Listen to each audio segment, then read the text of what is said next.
اسلامی وظائف اور اسلامی معلومات کے لیے ہمارے اس چینل کو سبسکرائب ضرور کر لیں، بیل آئیکن کو لازمی پریس کر لیں تاکہ ہمارے ہدی للناس چینل کا ہر نیا آنے والا ویڈیو آپ کے موبائل میں بآسانی آپ تک پہنچ سکے۔ نحمدہ ونصلی علی رسولہ الکریم، اما بعد فاعوذ باللہ السمیع العلیم من الشیطان الرجیم، بسم اللہ الرحمن الرحیم۔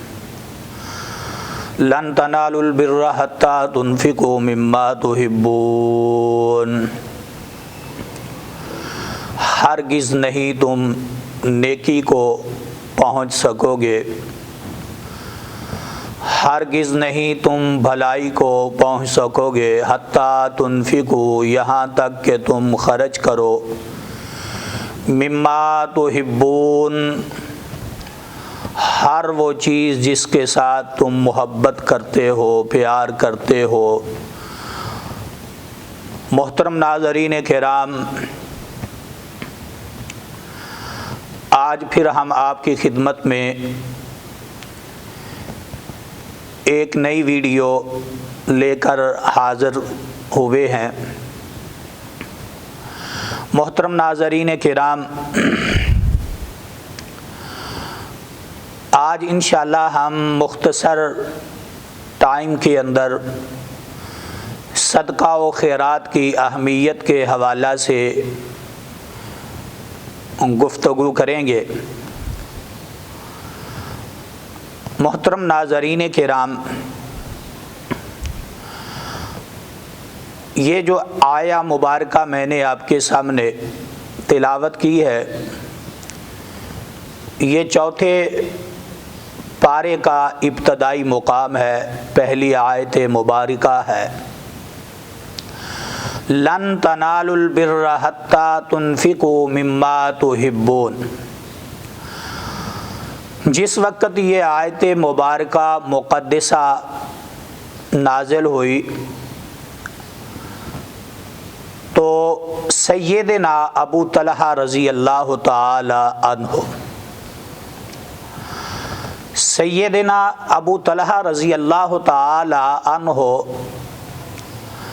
ان کا ایک بہت خوبصورت اور بہت قیمتی باغ تھا مدینہ طیبہ کے اندر، اور وہ باغ مسجد نبوی کے بالکل سامنے تھا۔ تو نبی اکرم صلی اللہ علیہ وآلہ وسلم کبھی کبھار اس باغ میں تشریف لے جاتے،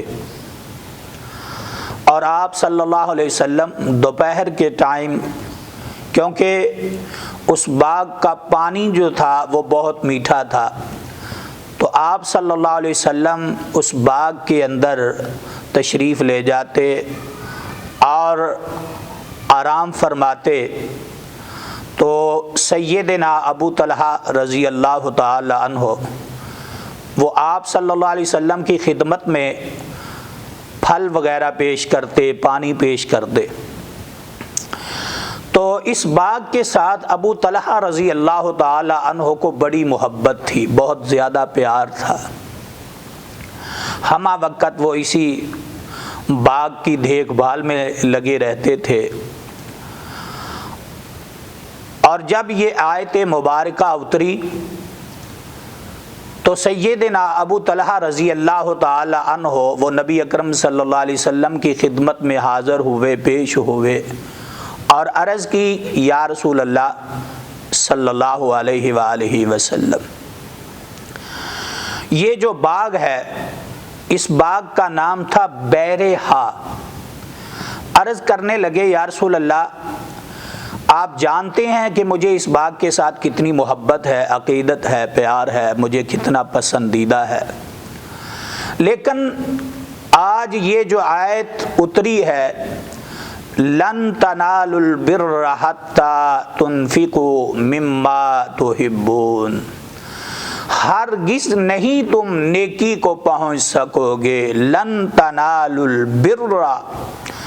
ہرگز نہیں تم بھلائی کو پہنچ سکو گے، حتیٰ تنفقوا، یہاں تک کہ تم خرچ کرو، مما، ہر وہ چیز تنفقون، جس کے ساتھ تمہیں محبت ہے،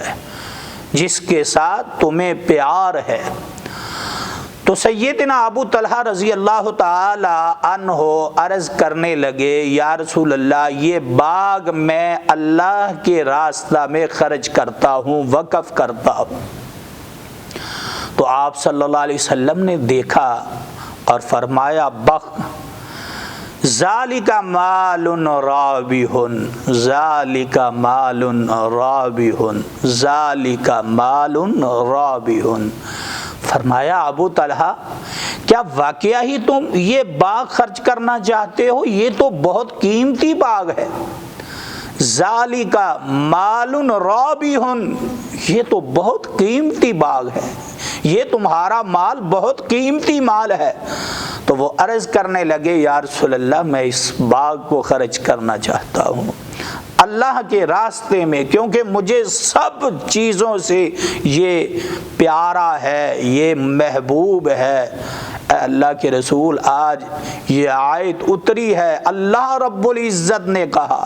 لن تنالوا البر حتی تنفقوا مما تحبون۔ تو اے اللہ کے رسول اس باغ کو آپ جیسے چاہیں خرچ کر دیں۔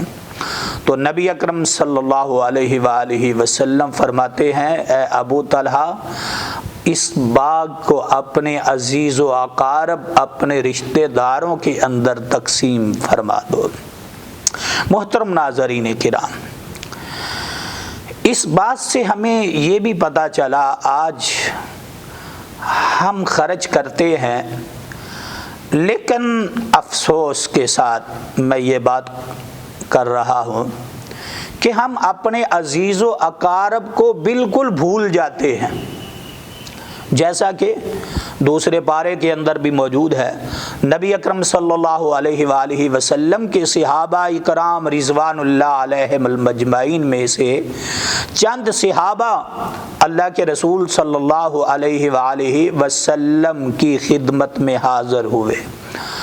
اور عرض کی یا رسول اللہ صلی اللہ علیہ وآلہ وسلم ہم اپنا مال جو ہے جو ہمیں اللہ نے عطا کیا ہے تو ہم اس مال کو خرچ کرنا چاہتے ہیں، تو کہاں خرچ کریں،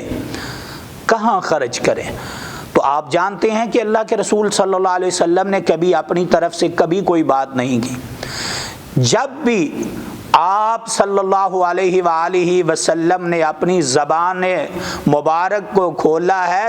تو اس وقت جب اللہ عظیم البرتر نے آپ صلی اللہ علیہ وآلہ وسلم کو بولنے کی اجازت دی ہے، تو ان صحابہ اکرام نے سوال کر دیا تو آپ صلی اللہ علیہ وسلم خاموش بیٹھے ہوئے ہیں۔ ابھی آپ صلی اللہ علیہ وسلم نے کوئی جواب نہیں دیا تو اللہ عظیم البرتر نے جبریل امین کو بھیجا، وحی دے کر، قرآن مجید فرقان حمید دے کر فرمایا جاؤ میرے پیغمبر صلی اللہ علیہ وآلہ وسلم کو جا کر یہ بتلا دو، یسألونک ماذا ینفقون، وہ سوال کرتے ہیں تجھ سے، یسألونک ماذا ینفقون، کہ ہم اللہ کے راستہ میں خرچ کیا کریں، اور جس وقت ہم خرچ کرتے ہیں تو وہ کون حقدار ہیں، کن کے ساتھ ہم تعاون کریں؟ تو فرمایا اے محمد صلی اللہ علیہ وآلہ وسلم اپنے صحابہ اکرام رضوان اللہ علیہم المجمعین کو بتا دیجئے، قل کہہ دیجئے، ما انفقتم من خیر، جو کچھ بھی تم خرچ کرتے ہو، من خیر، اپنے مال میں سے۔ ویسے تو خیر کا معنی بہتر ہوتا ہے، لیکن یہاں محدثین نے مال لیا ہے، فرمایا قل ما انفقتم من خیر، کہہ دیجئے جو کچھ بھی تم خرچ کرنا چاہتے ہو اپنے مال سے، فللوالدین والاقربین والیتامی والمساکین وابن السبیل، فرمایا سب سے پہلے اپنے والدین کو دیکھو، نمبر 2 اپنے اقربا جو ہیں، قریبی رشتہ دار جو ہیں ان کو دیکھو، ایک نظر ان کی طرف دیکھ لو، والیتامی، تیسرے نمبر پر یتیموں کا خیال کریں، والمساکین، چوتھے نمبر پر جو آپ کے دروازے پہ مساکین لوگ آتے ہیں، سائل بن کر آتے ہیں، ان کا خیال کرو۔ نمبر 5 وابن السبیل، اور وہ جو دینی اللہ کے راستے پہ لگے ہوئے ہیں، مدارس ہیں، مساجد پہ کام کرنے والے، اور یہ طلباء، یہ مجاہد، یہ سب وابن السبیل کے اندر ہیں۔ اور فرمایا وابن السبیل وما تفعلوا من خیر فإن اللہ بہ علیم، اور جو کچھ تم خرچ کرتے ہو اللہ جانتے ہیں، اللہ سب کچھ جانتے ہیں۔ تو محترم ناظرین کرام، اپنی عزیز و اقارب کا ضرور خیال کریں۔ دیکھیں کہیں ہماری کوئی بہن تو نہیں ایسی جو بیٹھی ہوئی ہے، اس کے پاس وسائل نہیں ہے، خامد جو ہے وہ کماتا ہے لیکن وہ تنخواہ اتنی نہیں ہے، تو سب سے پہلے اپنے بہنوں کو دیکھیں، اپنے بھائیوں کو دیکھیں، اپنے والدین کی طرف دیکھیں، اپنے عزیز و اقارب کی طرف دیکھیں۔ لیکن افسوس، ہمارے دوست آ جائے، ہمارا کوئی مہمان آ جائے تو ہم ان کے ساتھ تو بڑی محبت کرتے ہیں، فراخ دلی سے پیش آتے ہیں، اور ان کے ساتھ تو ہم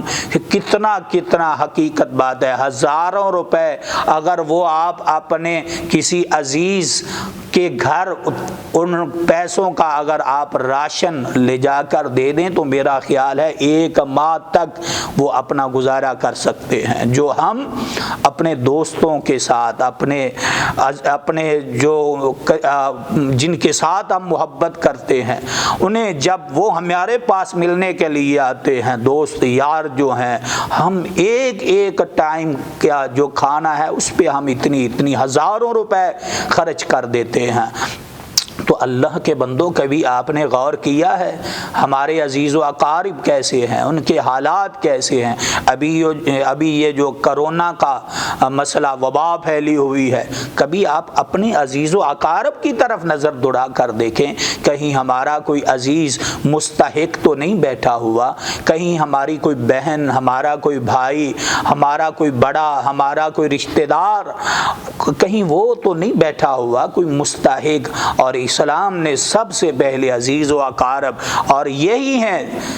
جن کے حقوق ہیں آپ کے ذمہ، اور وہ حقوق کہ اپنے مال میں سے آپ ان پر خرچ کریں، اپنے والدین پر خرچ کریں اور ان کا خیال کریں، اپنے عزیز و اقارب کے ساتھ خندہ پیشانی کے ساتھ آپ پیش آئیں، ان کے ساتھ آپ حسن سلوک کے ساتھ آپ پیش آئیں، اور اپنے عزیز و اقارب کی اگر آپ کو اللہ رب العزت نے مال دیا ہے، اور اللہ رب العزت نے اگر آپ کا کاروبار بہتر بنایا ہوا ہے، تو پھر اپنے عزیز و اقارب کو ترجیح دیں، اپنے بہن بھائیوں کو، اپنے رشتہ داروں کو، اپنے قریبی جو ہیں، اور پھر ایسے ہی ہمسایوں کا حق ہے، گلی والوں کا حق ہے، محلے والوں کا حق ہے، اور پھر آپ اپنی مساجد کے اندر دیکھیں، کوئی ہمارا نمازی بھائی، ہمارا کوئی ساتھی، کوئی ایسا بھائی جو نماز بھی پڑھ رہا ہے اور پنجگانہ نماز ادا کر رہا ہے، لیکن وہ بیچارہ مجبور ہے، بے کس ہے، مجبور ہے، اس کے پاس وسائل نہیں ہے زندگی گزارنے کے لیے، اس کے پاس اتنا پیسہ نہیں ہے۔ ہاں، اگر آپ ان کا کاروبار چلانا چاہیں، آپ کسی عزیز کا، آپ کے پاس اتنے وسائل ہیں کہ ہم اپنے بھائی کا کاروبار چلا سکیں، تو اپنے بھائی کے ساتھ تعاون کر دینا چاہیے، کوئی دکان بنا کر دے دینی چاہیے، ان کو ان کے پاؤں پہ کھڑا کر دینا چاہیے۔ تو اگر ہم ایسا کریں